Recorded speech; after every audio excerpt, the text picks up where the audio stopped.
What is going on, everybody, and welcome to the vlog for the week of February the 18th, 2019. I hope you're all doing very well. Anyways, in this video, I'm just going to be doing another kind of update video on the progress of my one game a month challenge. And this time, I promise I'm going to be telling you what my game is. But before we get into that, I just want to show off a couple cool things that I've been working on because I'm pretty proud of some of the work that I've done so far. And the end of the month is coming up real fast. We're already halfway over with the month, and it's a short month this month, so awesome that I picked the shortest month of the year to start doing this whole one game a month challenge.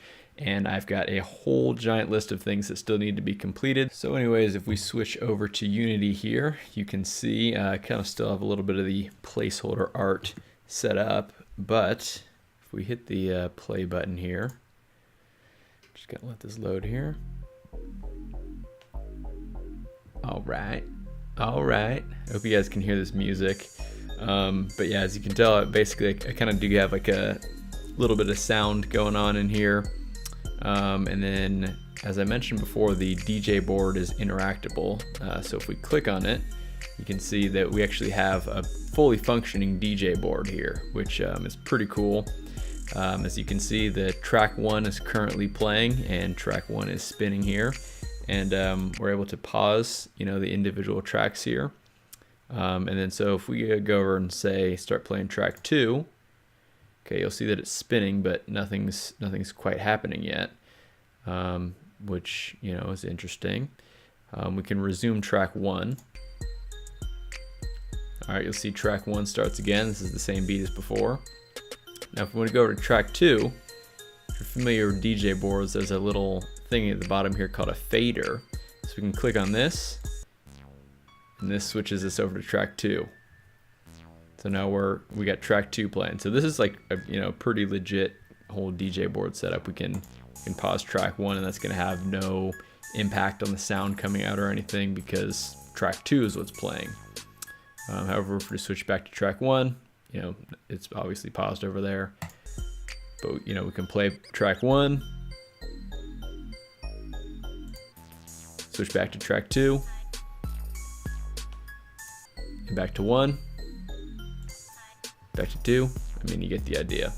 But it even goes further than that. We can close out of this, and I've got the little computer here. So if we pop open the computer, right now I just kind of have 3 tracks in here to test. There's going to be a little bit more when the game actually releases.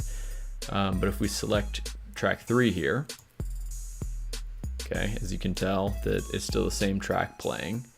If we pull up the DJ board, you'll see that we have track 3 queued up for the next track now. So we can just hit the fader.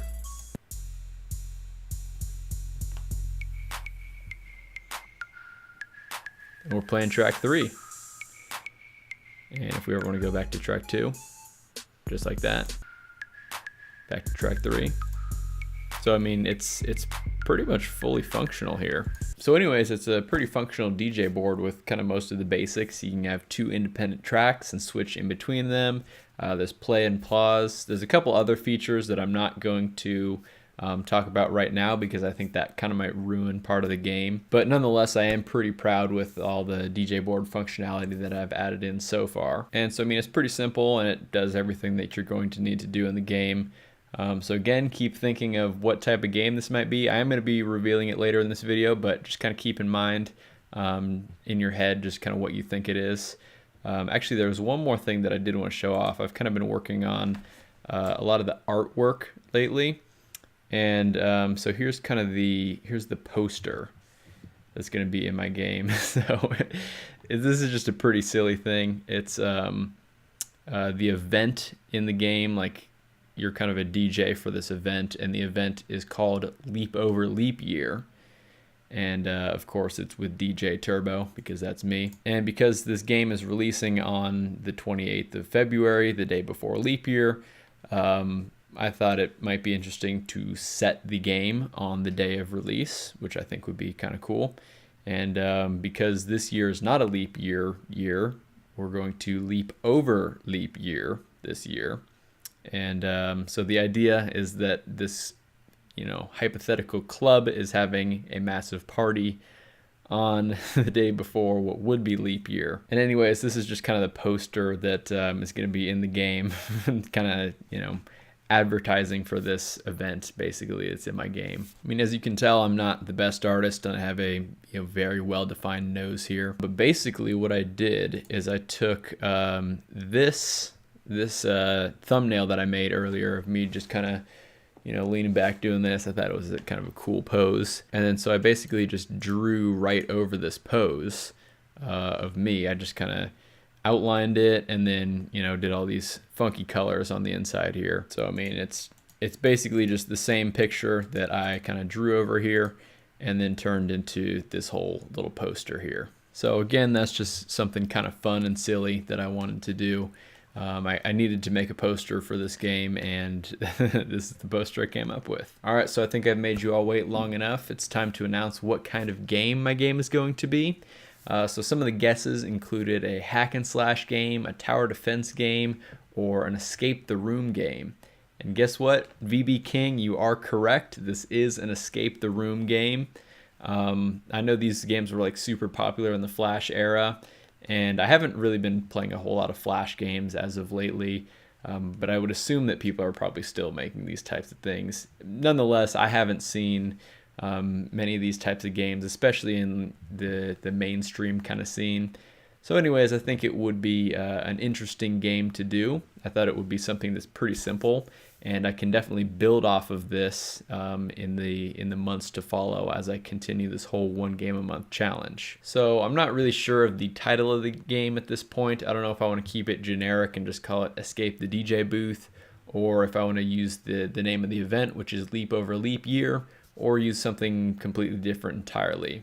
So anyways, if you have any thoughts on that, feel free to leave me your opinions down in the comment section below. I'd love to hear what you think. And yeah, if you're not familiar with escape the room type games, basically for whatever reason you're locked in one room and then you have to use everything you find in the room and different clues and stuff like that to get out of the room. So I pretty much have the story and all the puzzles completely mapped out, and at this point it's basically just going through my whole massive list of things that I need to complete and just finishing everything up. And so I think I have a pretty good process in place so far of creating assets and implementing them into the game.